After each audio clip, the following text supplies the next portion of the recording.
We're trying so hard in our lives to fit in. We try to fit into certain groups, certain frats, certain sororities, you know, among certain friends. Yet the people we idolize are the ones that stand out. But when you're prepared, there is no fear. There is no fear of failure, okay? Because even if you've walked out of something and you feel like you failed at it, your preparation is so strong that you're gonna take that failure and turn it into the outcome you desire. And most people stop at failure. We've all failed at things. It's the most powerful tool you can use, but it all depends on how you use it. It's that drive inside of you, okay? It's what we talk about, the dark side. The dark side is filled with failure, but it's the fuel that burns you like something that's never burned inside you before. I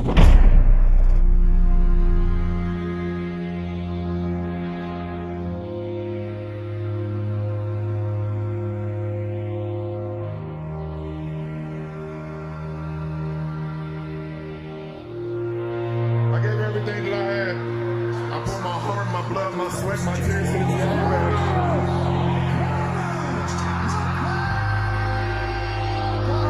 There's so many individuals out there that are so talented in different things that never accomplish anything.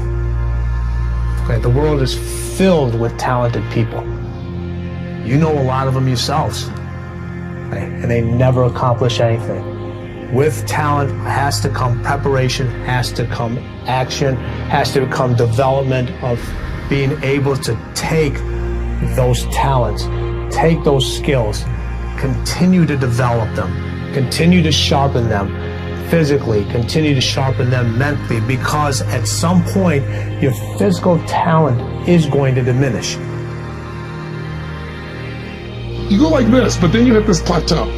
And most people hit that plateau, they go, wrong job, wrong relationship, wrong business, because it's not instantly fulfilling them. But the people that go, I'm gonna fight through and go deep, I'm gonna find a way to break through, I'm gonna find a way to learn and know more about this in human life so that I can help as many human beings as possible, and it won't be bullshit, it's because I've lived it. There is a power in mastery. And how many people do you know are really committed to mastery today? Most people dabble in a million things, they master nothing, and they wonder why they're unfulfilled. Because they're running for the sugar, the next thing that feels good, instead of getting past what doesn't feel good and getting to where you own something. We live in a Facebook world where people fake their life, put new filters, make it look different than it really is, tell stories that, you know, are totally full of it to make themselves look good. Because we live in this kind of false world where significance is more important than love. I think when you find your lowest point in your life, I think you're kind of open to a lot of things to try to change it and to try to get back on the right path. Phelps now 3 for 3 here in Beijing, his second world record after he started it off in the 400 IM with one. Had to change my approach a little bit on how I approach the game. I wasn't that good in the first 2 games here in this building. I watched a lot of film, detailed it out, take my blueprint.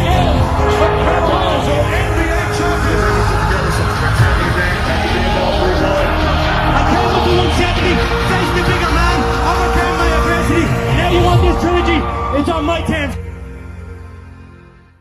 Skill. And I gave up on so many things in life, whether that was basketball. I concluded I was bad at languages in 9th grade and so on and so forth. And I think so many people run into this where they abandon things and they accept a partial completeness where they're like, oh, my voice just isn't good. I'm just not good at X. And usually if you track that back, it's because a parent or a teacher or some authority figure criticized you really heavily. And it turns out that if you just get a better toolkit, sort of a better set of questions, that you can do things that seem impossible to the untrained. Setting really low expectations. Not what a lot of people expect. And when I spoke to, say, Rick Rubin, when he has a musician who's stuck, great musician, but they've developed performance anxiety about songwriting for whatever reason, he will say, do you think you could get me one sentence or maybe 2 words that you like by tomorrow? That's it, 2 words. Can you do that for me? And he gives them a micro assignment. Best writing advice that I probably ever received, and I've received a lot of good writing advice, but I can get myself really wound up because I expect perfection to flow from my fingertips like magic, and that never happens. So then I beat the hell out of myself, and that makes me less likely to put pen to paper in the first place. I'll procrastinate, which is why if you write 2 crappy pages per day, you've won the day. That's a successful writing day.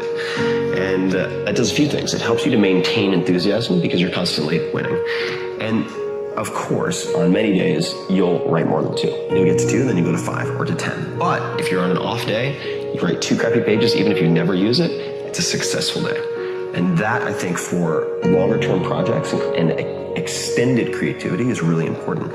But the story that this writer told me with that tip, he said, okay, this is where this comes from. Did you know that IBM, when it was the 800-pound gorilla, it was an undefeatable sales force? Do you know what one of their goals was? He's like, no.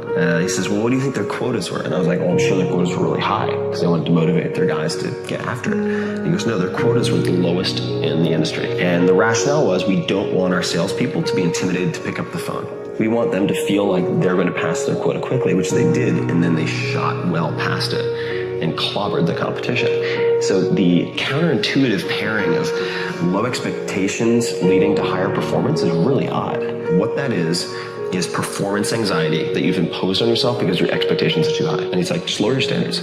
Lower your standards till you get started. You're the average of the 5 people you associate with most. That's like a basic tenet of my life and Silicon Valley where I live. And my other career is investing in early stage startups. And I've been very successful in that. Twitter, Facebook, first pre-seed money advisor to Uber, first advisor to Evernote, Alibaba. Right. What you realize though when you meet these people, when you sit down and talk to the people who start those types of companies, and by the way, like they all start out where everyone else starts out. And that's another, like you hear these criticisms of like, oh, that's easy, you have a really big blog. Right. And it's like, well, I started with 0 readers, just like everybody else. Right.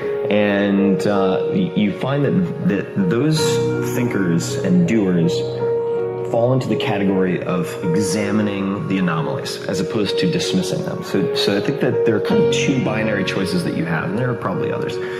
But when you see someone who's doing something that you think is really incredible, you can either build yourself up or tear them down to make yourself feel better. Right. And tearing them down doesn't do anything for you. It's an illusion. I think it was Carlos Castaneda actually who said, you know, whether you make yourself happy or you make yourself miserable, the amount of energy required is the same.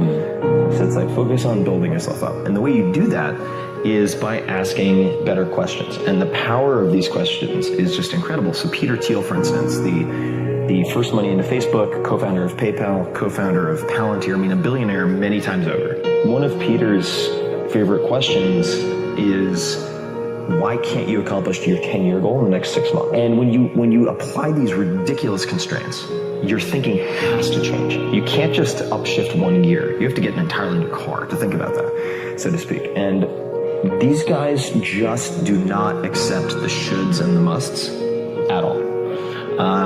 And so you want to look for the odd behaviors that produce good results and that can be replicated. So for instance, if you want to become a world-class learner, treat reality as negotiable, because ultimately what we have to do, what we should do, are usually a very fragile collection of just socially reinforced beliefs. And just because something is said often does not make it true. Like, it takes a lifetime to learn a language. Complete nonsense.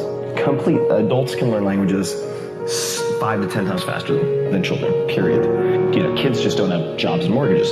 If more information were the answer, we'd all be billionaires with 6-pack abs.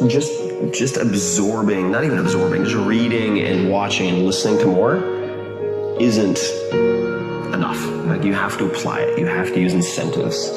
You have to have rewards and punishments set for yourself so you actually get things done, timelines, etc. So that's one. Another one is don't be a donkey. And the reason is there's I want to say it might be a philosopher's paradox, but I don't think it is. I think it's just a parable about Buridan's ass. So Buridan's ass is about a donkey. It's about a donkey who is thirsty and hungry, and there's water on one side, a few feet away, and hay on the other. And he can't decide whether to do the hay first, or the water. The hay or the water, and he dies of thirst at the end of it. He couldn't do them sequentially. In effect, you can do almost everything you want in life, but you can't do it at the same time. And if you can just dedicate yourself to one thing for even a year, and then the next thing for a year, you can do those 10 things. But if you try to do all 10 at once, you're gonna be burden's ass. You go, should I do this? Should I do this? Or should I focus on this? Or should I focus on this? So don't be a donkey. It's so easy to sit behind screens and sit on our couches and just learn new information. It feels good and it's safe. There's no risk in watching a YouTube video. And it's so easy to create excuses for why we haven't taken our first step. Maybe it just seems all too big. You don't know where to start. But let's consider Tim Ferriss's idea today.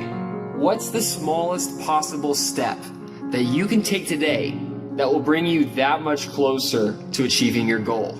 If you take that small step, I promise you that the rest of the road will seem a whole lot less daunting.